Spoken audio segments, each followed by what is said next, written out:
सुनेत्रा पवारांच्या शपथविधीवरून भाजपला टार्गेट करण्याचा शिवसेनेचा प्रयत्न, शरद पवारांना शह देण्यासाठी तटकरेंचं गलिच्छ राजकारण, रामदास कदमांचा वार, तर खालच्या स्तराचं राजकारण बंद करा, मुख्यमंत्र्यांनी ठणकावलं.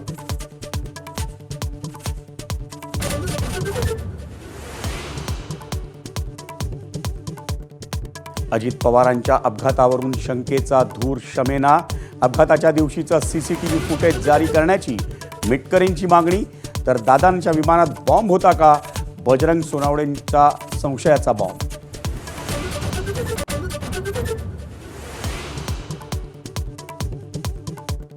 दोन 2022 सालीच शरद पवार एनडीएसोबत येण्यासाठी प्रयत्नशील होते. खात्यांची चर्चाही पूर्ण झालेली. शिंदेंचे मंत्री संजय शिरसाट यांचा खळबळजनक दावा, शरद पवारांच्या राष्ट्रवादीकडून आरोपांचं खंडन.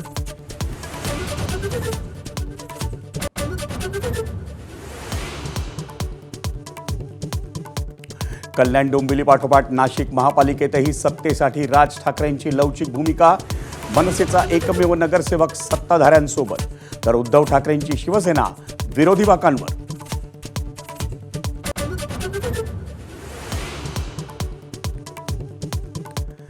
चंद्रपुरात सत्तेचा सोपान गाठण्यासाठी उद्धव ठाकरेही लवचिक भूमिकेच्या तयारीत, भाजपकडे 1.5 वर्षांच्या महापौरपदाची मागणी, तर काँग्रेसनंतर भाजपतही मुनगंटीवार विरुद्ध जोरगेवार वाद शिगेला.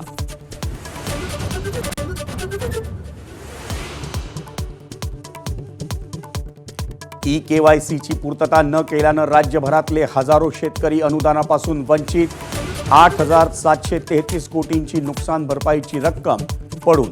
मार्च अखेरपर्यंत प्रक्रिया पूर्ण करण्याचं विभागीय आयुक्तांचं आवाहन.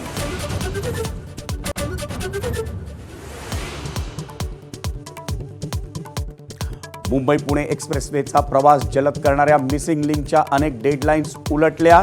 एक्सप्रेसवेच्या अभूतपूर्व कोंडीनंतर पर्यायी मार्गाची मागणी वाढती. रखडलेल्या मिसिंग लिंकचा ग्राउंड रिपोर्ट एबीपी माझावर.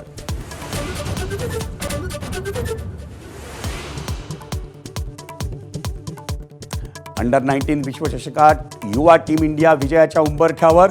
भारताच्या 412 धावांच्या आव्हानासमोर इंग्लंडची दाणादाण. 6व्या विजेतेपदापासून भारत आता अवघे 3 विकेट्सनी दूर.